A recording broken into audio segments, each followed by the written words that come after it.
हम सब लोगों को रिस्पेक्ट चाहिए और रिस्पेक्ट पाने के लिए ज़्यादातर लोगों को लगता है कि उन्हें अट्रैक्टिव होना पड़ेगा और अट्रैक्टिव होने के लिए आपके पास पैसे होने चाहिए और लुक्स होना चाहिए, जो कि बिल्कुल गलत है। एक अट्रैक्टिव पर्सनैलिटी सिर्फ लुक्स और पैसों के बिहाफ पर नहीं होता। अगर आपके पास पैसा है तो लोग आपकी तरफ अट्रैक्ट होंगे, लेकिन जब वो पैसा कट ऑफ होगा, जब वो पैसा आपके पास नहीं रहेगा, तो वही लोग इंस्टेंटली आपको छोड़कर चले जाएंगे। तो फिर रियल अट्रैक्शन कहाँ से आती है? रियल अट्रैक्शन आती है आपकी स्ट्रॉन्ग पर्सनैलिटी से। तो इसलिए आज मैं आपको 3 ऐसे साइकोलॉजिकल ट्रिक बताऊंगा जिससे आप अपनी पर्सनैलिटी को स्ट्रॉन्ग बना सकते हैं और लोगों को अपनी तरफ अट्रैक्ट कर सकते हैं। लग्जरी ब्रांड्स जो होती है ना, वो अपने बचे स्टॉक्स को जला देती है सिर्फ इसलिए ताकि उनकी वैल्यू बरकरार रह सके। अगर कोई चीज हर वक्त अवेलेबल रहती है, हर वक्त आपके पास होती है, तो उसकी वैल्यू खत्म हो जाती है। जो चीज जितनी रेयर होती है उसकी हम उतनी ही इज्जत करते हैं, और यही रूल तुम्हारे पर्सनैलिटी पर भी अप्लाई होता है। अगर तुम हर वक्त हर किसी के लिए अवेलेबल रहते हो तो तुम्हारी वैल्यू खत्म हो जाती है। तुम्हारी प्रेजेंस लोगों के लिए एक हैबिट बन जाती है जो तुम्हारी वैल्यू को गिरा देता है। इसलिए अपने स्टैंडर्ड को कॉम्प्रोमाइज मत करो और हर किसी को अपने करीब मत आने दो। लग्जरी ब्रांड्स अपने कस्टमर को इम्प्रेस करने की कोशिश नहीं करते।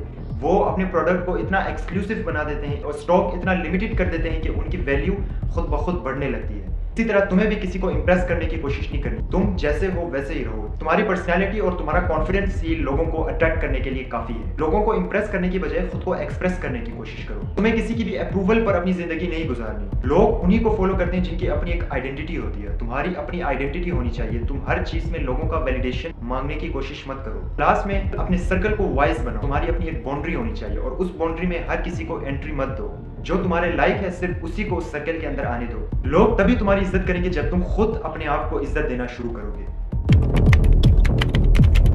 अट्रैक्टिवनेस सिर्फ अच्छी शक्ल या मीठी बातों से नहीं होती। अट्रैक्टिवनेस होती है आपके अंदर की डेप्थ की, जिसे हर कोई एक्सप्लोर करना चाहता है, लेकिन आप हर किसी को इजाजत नहीं देते उस डेप्थ को एक्सप्लोर करने की। ज्यादातर लोग गलती क्या करते हैं कि एक ही टाइम में खुद को कंप्लीटली लोगों के सामने एक्सप्रेस कर देते हैं, जिससे उनके अंदर वो क्यूरियोसिटी बाकी नहीं रहती। अपने हर सीक्रेट्स, अपने हर इमोशन, हर डिटेल अपने बारे में लोगों को एक्सप्लेन कर देते हैं सिर्फ एक ही टाइम पर। ये ह्यूमन नेचर है कि जो चीज जितनी मिस्टीरियस होती है हम उतना उसकी तरफ अट्रैक्ट होते हैं। अगर एक चीज बिल्कुल ही ओपनली हमारे सामने है तो वो क्यूरियोसिटी हमारे अंदर नहीं रहती। एक घर है, उसके अंदर एक कमरा है, उसका दरवाजा खुला हुआ है, और दूसरा कमरा है, उसका दरवाजा बंद हुआ है, और जो बंद दरवाजा होगा नेचुरली हम उसकी तरफ ही अट्रैक्ट होंगे। हमें एक क्यूरियोसिटी हमारे अंदर पैदा होगी कि इस कमरे के अंदर क्या होगा, जिसकी वजह से ये दरवाजा बंद हुआ है।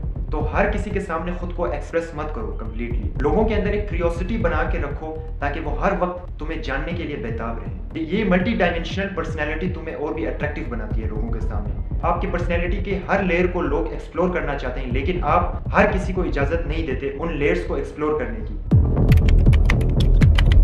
कभी नोटिस किया है कि जो लोग जितना नाइस होते हैं, जितना लोगों की हेल्प के लिए हर वक्त अवेलेबल होते हैं, लोग उन्हीं को ही सबसे ज्यादा इग्नोर करते हैं। नाइस गाइस क्या करते हैं कि हर किसी को अपनी बाउंड्री के अंदर आने देते हैं, और जो भी उनका मजाक उड़ाता है, जो भी उनकी इज्जत खराब करता है, वो उस पर चुप रहते हैं, जिसकी वजह से लोग उन्हें वैल्यू देना कम कर देते हैं। अगर कोई तुम्हारी लिमिट को क्रॉस करेगा तो तुमने बर्दाश्त नहीं करना।